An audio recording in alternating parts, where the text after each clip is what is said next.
Hi my friends, welcome to my channel. This is Farming on the Rocks. My name is Marie and I am from Kingston, Jamaica. Here I have my container garden. I cook recipes and I also will share a taste of Jamaica from time to time. Yes, and I also raise my meat chickens. I keep forgetting to prune my peppers back every time I come into the garden. So this morning I'll be doing a little maintenance work and I'm starting with the peppers because I keep forgetting. I'm not sure why. I'm going to prune them back the same way I did November and try and get a second crop before I take out these plants, because I will take them out after they produce again. They're starting to bud again and I don't want them to produce on the old. If you look at this part right here, there are little buds on it. Let me show you. See? Can you see? I don't want them to produce on these old limb branches, so I'm going to take them off so I can get bigger fruits. So yes. How are you doing today? Let me know in the comments. How are you doing? Do you make your way to the garden first thing in the mornings? Because that's certainly what I do. Even if you wake up and you feel a little bit cranky, once you make your way into the garden, well, sometimes when you make your way to the garden and the pests did what they do last night, you don't feel so good. But when you come out and you see new blooms and new blossoms, new fruits, you feel so good, and it gives you a good start for your day. So what do you do first in the mornings? Do you head to your garden or do you head to the kitchen? Let me know in the comments.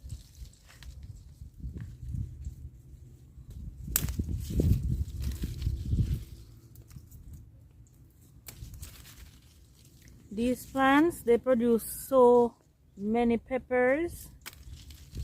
I just can't get over it. I'm pruning them back heavily. When you remove all of the leaves, they spring back quickly because they're trying to find, the leaves are what collects the energy from the sun. Hey sweet boy, you want to come? Hold on. Yes, as I was saying, the leaves, they're what collects the energy from the sun. So the plant, they're forced to produce new leaves when you take off all or most of the leaves from them. So that's what I do. And they look they look as though they're being hurt, but they're not. They will come right back.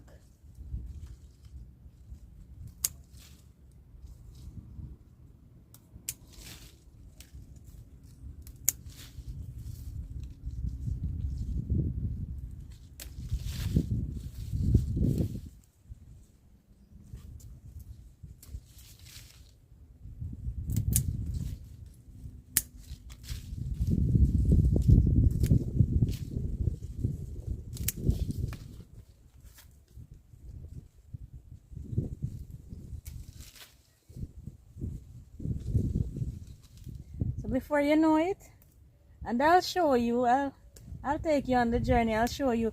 Today is the 1st of February, so for the record, I am pruning these. I did prune them in November, early part of November. I'm not sure the exact date, and I got so many fruits, as you might have seen in my previous harvest. So today is the 1st of February, and I'll take you back whenever they spring back to life and show you how quickly.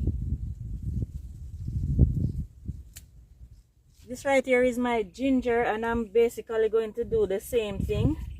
You're not able to see from up there, but I have little sprouts. I'm not sure if that's what you call them, coming up. So I'm going to, these ones that are old and dying back, I'm not going to, let me harvest this little piece and show you what's going on under there.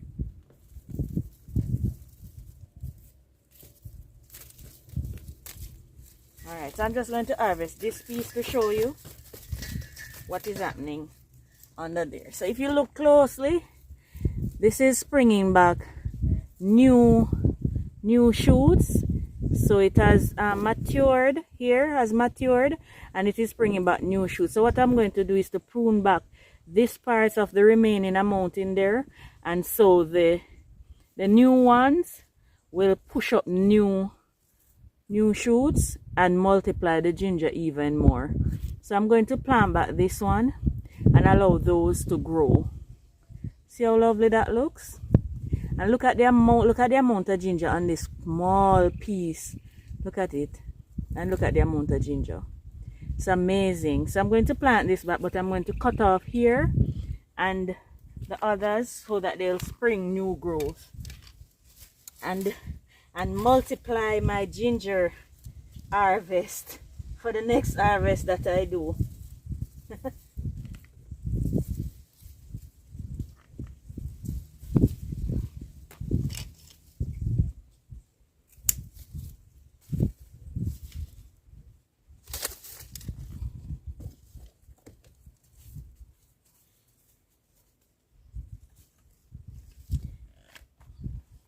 This is one of the plants that you can plant and have continuously producing, and I'm just going to feed back these to my soil.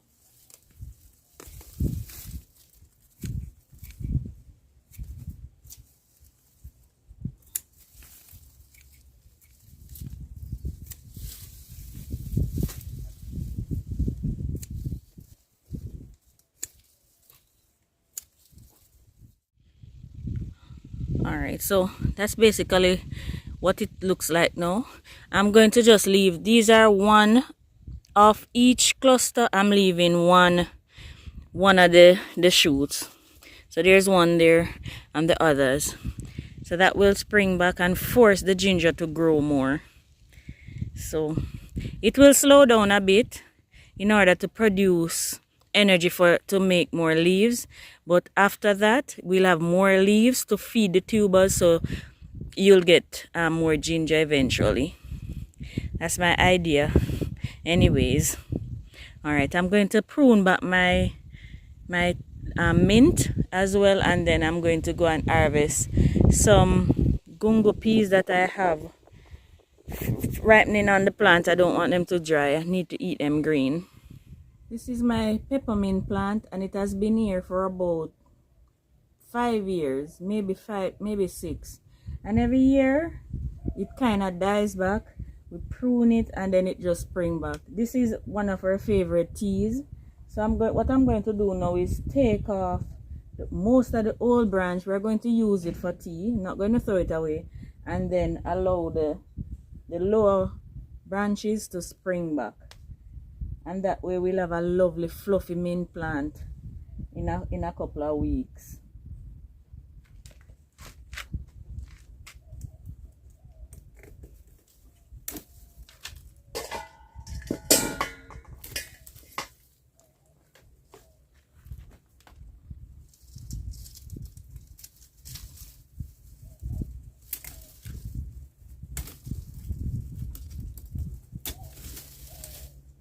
Just cutting it smells amazing.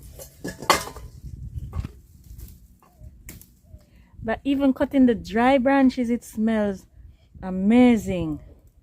Not going to use these though, just the leaves.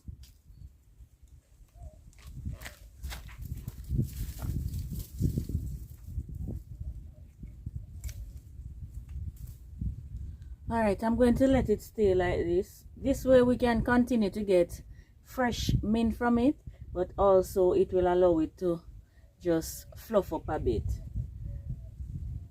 Looks a bit quilted now, but once I water it later, it will just come back up. Alright, so let me go and just harvest those pigeon peas, gungo peas. This gungo peas plant is loaded, so I need to harvest as much as possible before they start to get dry, because we enjoy these green. We eat them dry, but we enjoy them green more. So I'm going to harvest as much of these as I possibly can.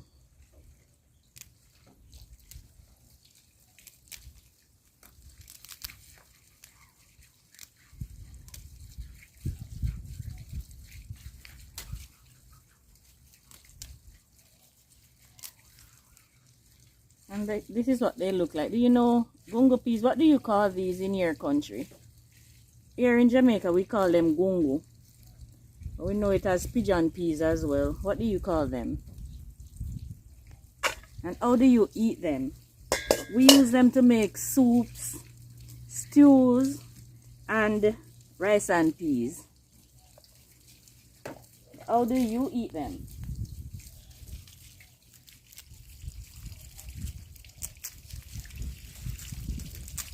So this is what I'm trying to prevent. This is what they look like when they're dry. As I say, I do eat them. We do eat them like this, but we prefer them green.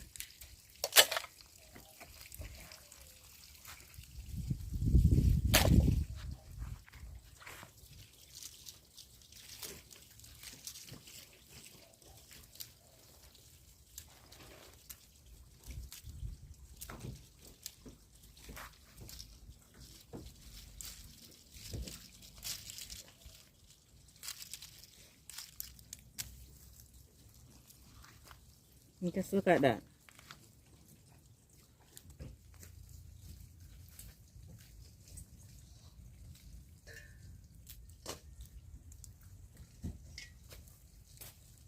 Okay, so I think I got most of the peas off the plant. So that's what it looks like. And for those of you who not sure what the peas itself look like, let me show you. Inside one of the pods. That's what it looks like. It is similar to sweet peas. Can you see those? Right, so that's what it looks like. My husband just said to me green peas. He's right next to me over here. He said not sweet peas, green peas. So yeah, it looks similar to green peas. Alright, so that's it for this morning. Thank you for joining me in the garden. I appreciate your company as always. If you are watching and you've not yet subscribed, please go ahead, press that subscribe button, also the notification bell, so you will be notified once I post another video. Can you see that water? That's him right over there. Where was I? Yes, please like, leave a comment, and share with your friends, because if you like my videos, chances are they will like them too. Alright, now I'm going to get to shelling. I'm going to show you what they look like out of their pods. Thank you so much. Bye-bye.